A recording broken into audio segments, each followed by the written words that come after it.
Encontré el cuerpo sin vida de un viajero en el tiempo. Venía con una advertencia aterradora.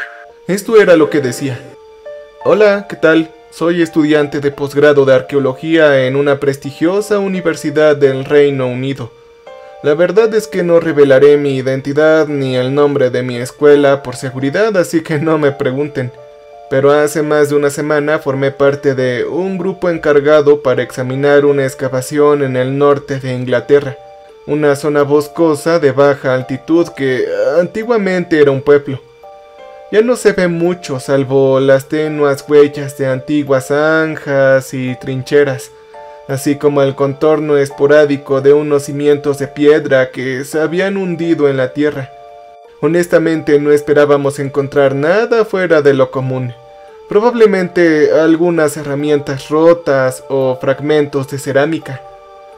Ya era el segundo día de nuestra expedición cuando uno de mis compañeros encontró un punto de interés en la cima de una colina cerca del pueblo. Descubrió huesos y la zona fue rápidamente acortonada. Tras horas de excavar con cuidado, desenterramos restos óseos, los cuales medían aproximadamente 70 centímetros de profundidad, esparcidos entre la tierra y raíces de forma antinatural, casi retorcida, probablemente un indicativo de una muerte violenta. Claramente no se trataba de un entierro apropiado, no había ningún ataúd y mucho menos una mortaja. Sin embargo, los restos estaban bien conservados, por lo que nuestro osteólogo pudo hacer algunas estimaciones a simple vista. El esqueleto le pertenecía a un hombre, probablemente de mediana edad, y presentaba múltiples signos de traumatismo contundente en el cráneo, costillas, pelvis y también la columna vertebral, presumiblemente la cual fue la causa de muerte. Descubrir restos humanos siempre es un gran logro, pero lo que fue aún más convincente fue lo que encontramos después. Una pequeña caja fuerte de acero inoxidable estaba a un par de metros de este esqueleto. Obviamente esto causó revuelo y cierta sorpresa. A pesar de estar abollada y corroída, parecía mucho más moderna que el resto de los artefactos encontrados en la zona, las cuales tendían a ser de origen anglosajón. Al ocultarse el sol, fotografiamos la caja antes de empaquetarla y etiquetarla. Por ahora no podíamos hacer nada con el cuerpo, salvo hacer un par de llamadas para avisar a nuestro departamento de arqueología y las autoridades locales como es habitual. Por la mañana empezaríamos a embolsar y trasladar los huesos.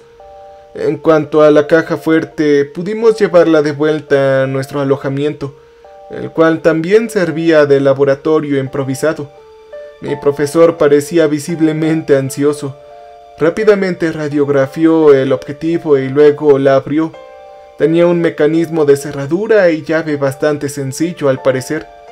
Normalmente esperábamos a que las coincidencias de laboratorio fueran más optimistas antes de abrir algo. Pero aquí todos eran demasiado curiosos como para atenerse a normas estrictas. Pero gran sorpresa que nos dimos, porque dentro de la caja fuerte encontramos una serie de notas.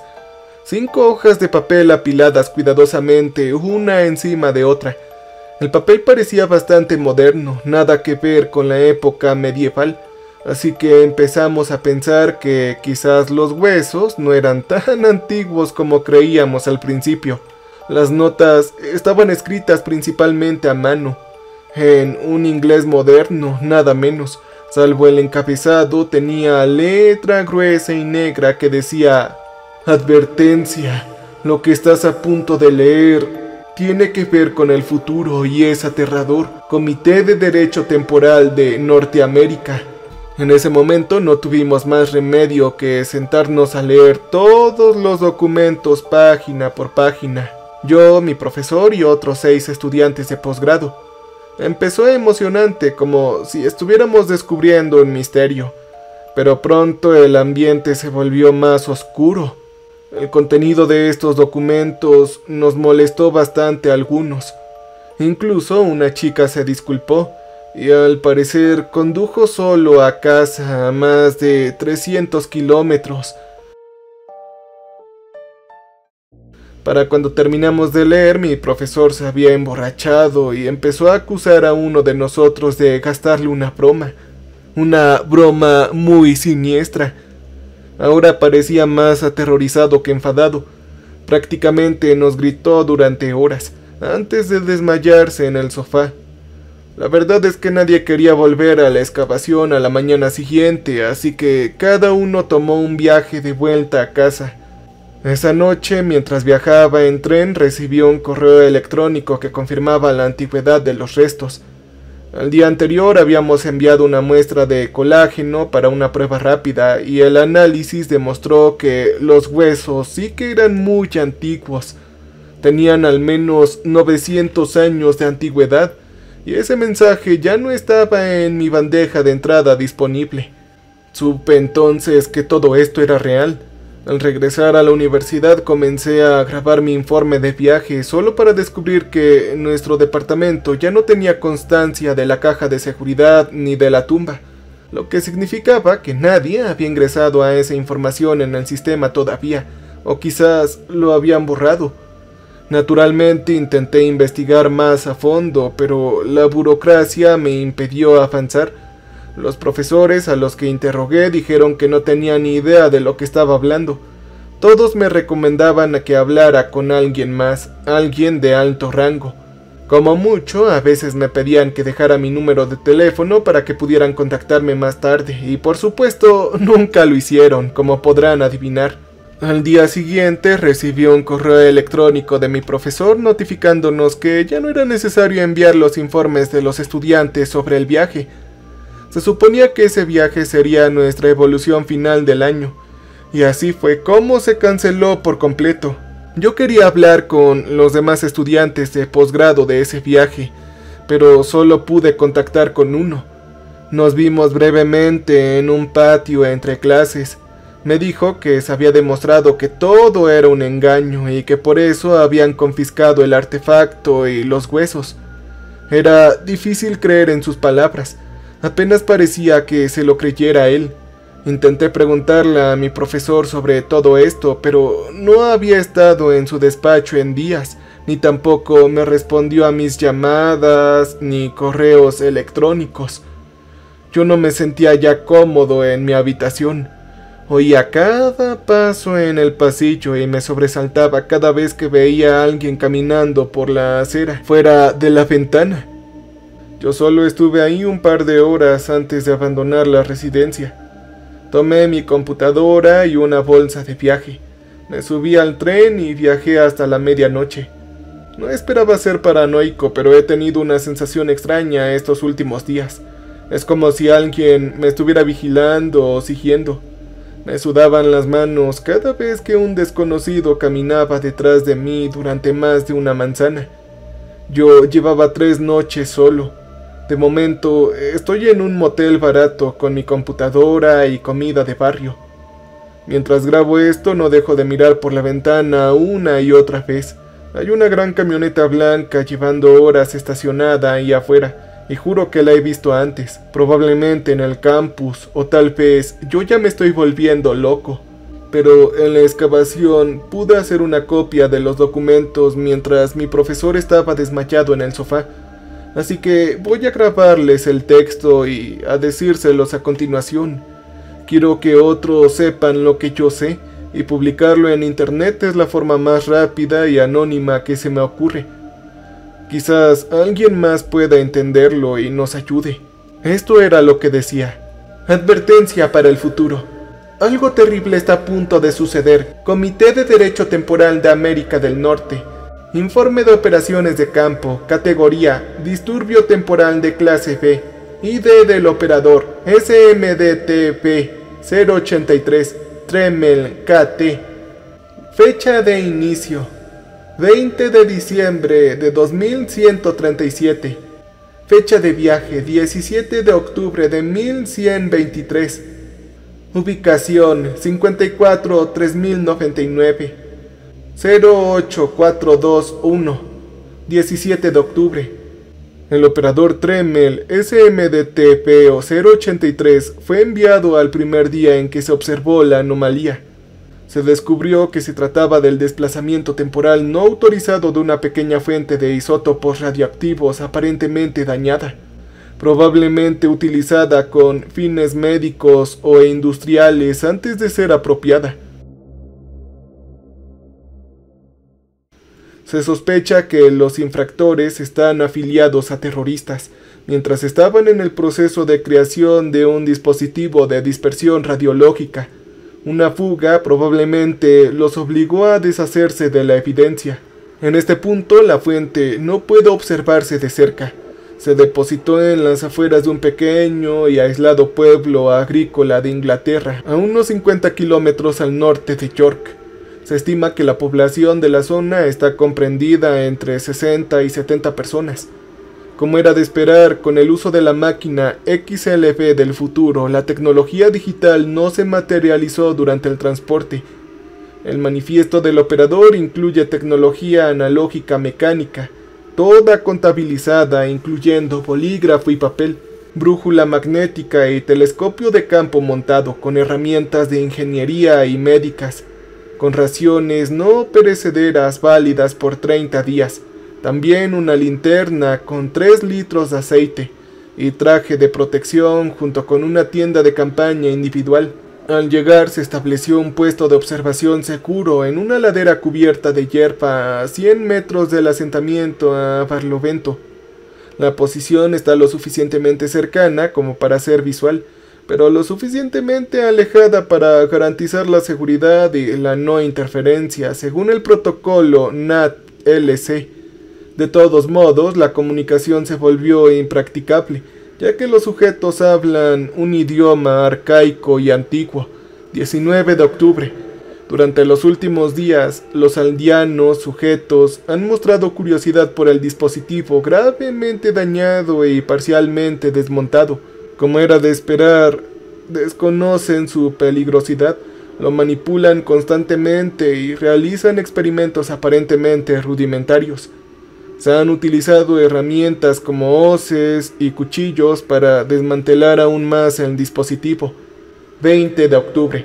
Ahora muchos sujetos han comenzado a recuperar restos de las carcasas del dispositivo e incluso a extraer polvo radioactivo directamente del núcleo, llegando incluso a aplicarlo al cuerpo y quemarlo y consumirlo. Los sujetos parecen fascinados por la fotoluminiscencia del polvo y lo exhiben abiertamente. La mayoría de los habitantes de la aldea han tenido contacto cercano, probablemente creyendo que la fuente de radioisótopos es sobrenatural o valiosa. Algunos hogares ya han comenzado a mezclar pequeñas cantidades de polvo en su vino o guiso, posiblemente como ingrediente especial o suplemento de salud. Se observaron casos aislados de náuseas y vómitos intensos con la ecografía. Se administraron remedios herbales como reacción, y también se observaron casos del movimiento muscular discoordinado. 22 de octubre. Maldita sea. El comportamiento de los sujetos ya ha cambiado rápidamente y drásticamente. Algunos han comenzado a mostrar fervor religioso en forma de procesiones y rituales comunitarios, los cuales a menudo involucran el dispositivo nuclear o materiales radiactivos. Los síntomas físicos del síndrome de radiación aguda SRA se han vuelto más comunes e incluyen hinchazón y enrojecimiento de la piel como ampollas, úlceras, etcétera, etcétera. También hay 3 muertos, 2 hombres y una mujer. Los 3 cuerpos fueron transportados en carretas y enterrados en fosas separadas en el perímetro del asentamiento. 23 de octubre. Se está observando una pérdida masiva de cabello entre los sujetos, mechones enredados que se encuentran en la tierra y se mueven con el viento. A muchos sujetos se les han ennegrecido las uñas o se les han caído por completo. Otros tantos han intentado abandonar el pueblo, pero figuras de autoridad como líderes religiosos, posiblemente ancianos, se los han impedido. A pesar de los efectos adversos, la reverencia hacia la fuente de radioisótopos continúa en gran medida. En algunos aspectos asemeja a un comportamiento de culto. Se han construido santuarios improvisados con restos y piezas del dispositivo nuclear. Por la noche, el tenue resplandor de los materiales radioactivos es apenas visible desde el puesto de avanzada. 24 de octubre. El número de muertos ha aumentado rápidamente. Se han empezado a utilizar fosas comunes para los entierros. Los sujetos parecen confundidos por los acontecimientos y algunos empiezan a entrar en pánico. También hay debilitamiento corporal, pérdida de peso, malformaciones y hematomas. Se observan marcas de quemaduras por radiación e hinchazón en las manos. El barbero del pueblo ha realizado rudimentarias amputaciones en los dedos y extremidades de varios sujetos. Podemos ver malos olores transportados por el viento como descomposición y desechos humanos. Para el 25 de octubre, la muerte de los sujetos ha continuado a un ritmo acelerado y desenfrenado. El deterioro psicológico y físico es claramente evidente. Se ha observado deterioro cognitivo en forma de confusión y delirio. Los sujetos tienen dificultades para recordar rutinas familiares como la agricultura, tareas domésticas y la preparación de alimentos. Sin duda, presentan una desorientación grave. Muchos caminan en círculos o permanecen de pie sin rumbo, murmurando. Las convulsiones son muy frecuentes. Se supone que los sujetos experimentan hemorragia interna, sangre expulsada de las encías, la nariz y en casos raros los oídos. Los sujetos se han rascado compulsivamente las quemaduras por radiación, lo que les ha provocado más lesiones. Aparentemente un intento de limpiarse de contaminación invisible. Ahora hay sonidos observados como cantos, oraciones, llantos, toses, gemidos y gritos intermitentes. 26 de octubre. Se observa mucha confusión y trastorno graves. Este comportamiento sugiere en conjunto una radiopsicosis, es decir, una enfermedad somatopsíquica causada por la síndrome de abstinencia aguda o también llamada SAR. Los sujetos experimentan lo que parecen ser alucinaciones o delirios, probablemente causados por encefalopatía radiotóxica. Reaccionan a estímulos inexistentes y se comportan de forma paranoica. Se presentan ahora casos de agresión. Los sujetos se provocan con facilidad y recurren a la violencia con mucha sencillez. No se han enterrado cadáveres desde el 25 de octubre. 8 cuerpos muertos o posiblemente en coma se alinean en los senderos del pueblo, tirados en el barro y abandonados. Hay lobos y zorros comenzando a aparecer en el perímetro del pueblo buscando alimentarse, y los súbditos los dispersan con antorchas. Hay una estimación del número de muertos entre 18 y 24. El barbero del pueblo ha comenzado a diseccionar cadáveres para observar su estado interno, con cirugías rudimentarias realizadas en sujetos vivos. Sangría y trepanación han provocado infecciones y también bajas. 27 de octubre. Algunos sujetos muestran signos de profunda pasión religiosa y posible búsqueda de chivos expiatorios, lo que resulta en exhibiciones públicas de linchamientos y quemas en la hoguera. Los sujetos son muy paranoicos, probablemente creen que han sido víctimas de maldiciones o castigos divinos. Algunos se dedican a la oración ferviente o a la veneración de reliquias. También se observa autoflagelación. También tengo documentado un sujeto masculino golpeándose la cabeza repetidamente contra un árbol. Estado físico de los sujetos: pérdida de dientes, vómitos con sangre, quemaduras graves por radiación, necrosis localizada. Grandes secciones de la piel están rojas, ampolladas y desprendidas, revelando tejido subyacente. Muchos sujetos están demasiado débiles para moverse o incluso mantenerse en pie. Otros muestran una intensa inquietud y agitación. Quienes aún se mueven se han vuelto audaces y deambulan fuera del pueblo. En 2 ocasiones se han acercado alarmantemente al puesto de observación. Es posible que haya notado una presencia extranjera, aunque es poco probable, ya saben.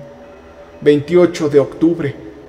Usando un traje de protección, el operador se aventuró al pueblo por la noche e interceptó sigilosamente 2 cadáveres que habían caído cerca del bosque. Las autopsias se realizaron en una tienda de campaña improvisada a 50 metros del norte del puesto de observación. Cadáver 1, masculino, de aproximadamente 35 años. Le faltan 3 dedos, tiene hinchazón en la parte superior del cuerpo, tiene pérdida de cabello y pérdida de piel, daño renal y pulmonar considerable, con hemorragia interna. Se determinó que la causa de la muerte fueron complicaciones respiratorias. Cadáver número 2. Es una mujer de aproximadamente 60 años. Tiene pérdida de cabello, piel con manchas y ampollas. Hemorragia interna, ojos, extremidades y tracto digestivo. Se determinó que la causa de la muerte fue septicemia. La mayoría de los habitantes del pueblo probablemente han estado expuestos a entre 5 y 10 sieverts de radiación ionizante. Varía según la persona. 29 de octubre. Aunque el examen del artefacto nuclear resultó inviable, los restos fueron identificados como tecnología de mediados del siglo XXIII, lo que coincide con la cronología de origen sospechada. Las marcas de quemaduras en los escombros indican que el desplazamiento temporal fue facilitado por una máquina TRC-05, producida y obtenida ilegalmente. Se ha documentado un sujeto masculino realizando actos de canibalismo cuando cree que nadie lo ve. Hay un número de muertos de entre 45 y 55. Ahora lobos, zorros y cuervos han podido entrar en la aldea con mayor frecuencia, alimentándose de cadáveres y personas incapacitadas cuando es posible. 30 de octubre, día 14. El estudio de la perturbación está próximo a concluir. La recomendación final es esterilizar la aldea. En otras palabras, para garantizar la estabilidad de la línea temporal, hay que contener la exposición a la radiación y luego limpiar el área después. Los cálculos estiman que la aldea experimentará una expiración demográfica completa en 7 a 10 días, 21 a 24 días después de la exposición inicial. Fecha de regreso programada para dentro de 5 o 6 días. La máquina XLV se está preparando para la salida. 31 de octubre. Hay sujetos con trastornos mentales localizando el puesto de operaciones a las 300 horas y procedieron a incendiar y a destruir el equipo con hachas y otras herramientas. La máquina XLV resultó parcialmente dañada. El operador logró huir y pasar desapercibido. La máquina XLV requiere mantenimiento para su correcto funcionamiento. Un análisis inicial indica que esto es potencialmente factible, pero es muy difícil debido a la falta de fuentes de energía y herramientas avanzadas, así como a la presencia de sujetos cada vez más peligrosos e inestables. Es posible que la fecha de regreso se retrase. El puesto de operaciones de campo se reubicará más lejos, manteniendo la visibilidad sobre la aldea. En este punto, la fuente de isótopos radiactivos ha sido completamente desmantelada y sus fragmentos están distribuidos por toda la zona del pueblo. Se han quemado múltiples estructuras, parcial o totalmente. Algunos incendios parecen no intencionales, pero muchos sujetos muestran signos de piromanía ceremonial, todo con motivaciones desconocidas. Los sujetos débiles fueron llevados al edificio de la iglesia abarrotado y sucio. Hay una zona silenciosa. Los pájaros ya no cantan. Los cerdos del pueblo se han escapado de los corrales y han empezado a alimentarse de los restos hambrientos y probablemente irradiados. Los perros del pueblo también han recurrido a ese comportamiento con piel necrótica, pelaje irregular y ahora son muy agresivos. 1 de noviembre. Hay un nuevo puesto de operaciones, improvisado pero oculto. Los trabajos de mantenimiento de la máquina del tiempo XLV han sido infructuosos hasta el momento. Durante el ataque del día anterior, las herramientas de ingeniería sufrieron daños, lo que dificultó las posibles reparaciones. Hay carcasas de contención agrietadas, exponiendo la mecánica interna. Es muy problemático, pero solucionable. La cámara espacio-temporal con el núcleo está equilibrado y seguro. El interfaz de calibración FT tiene un error de índice ligero con eco sangrado. El nodo de anclaje indica deriva, solo el 99.93% estable. La unidad Casimir, campo demasiado extenso, está peligrosamente cerca del colapso si no se trata, es urgente. Manifiesto de suministros restantes, un bolígrafo y papel, brújula, telescopio de campo dañado pero utilizable, herramientas de ingeniería y médicas muy dañadas, raciones no perecederas, válidas para 8 a 10 días más. Linterna, quedan aproximadamente 0.8 litros de aceite. El traje de protección y la tienda de campaña están quemados e inutilizables. Las operaciones y el descanso deberán realizarse al aire libre. El uso de linternas se limitará drásticamente para evitar nuevas detecciones. La disminución de la población de la aldea continúa al ritmo previsto. Hay un número de muertos de entre 45 y 50. 2 de noviembre. Situación de abastecimiento crítica. Estado de la máquina XLV no funcional. Se están revisando los planes de contingencia del operador. Hay sujetos muy agresivos, en menor número, pero todavía activos. En el interior de la iglesia hay una pila de cadáveres. Hay muertos y se contabilizan en más de 55. 3 de noviembre. Mantenimiento adicional ineficaz. La seguridad del operador es crucial. Plan de contingencia de defensa activado. Ahora se aproxima una tormenta y las notas estarán guardadas en una caja fuerte para que más personas puedan leerla. Quizás en un futuro o pasado. Aún no lo sabemos. Pero si están escuchando esto, entonces sabremos que hemos tenido éxito. Y tengan mucho cuidado, porque lo peor está por venir. Cambio y fuera.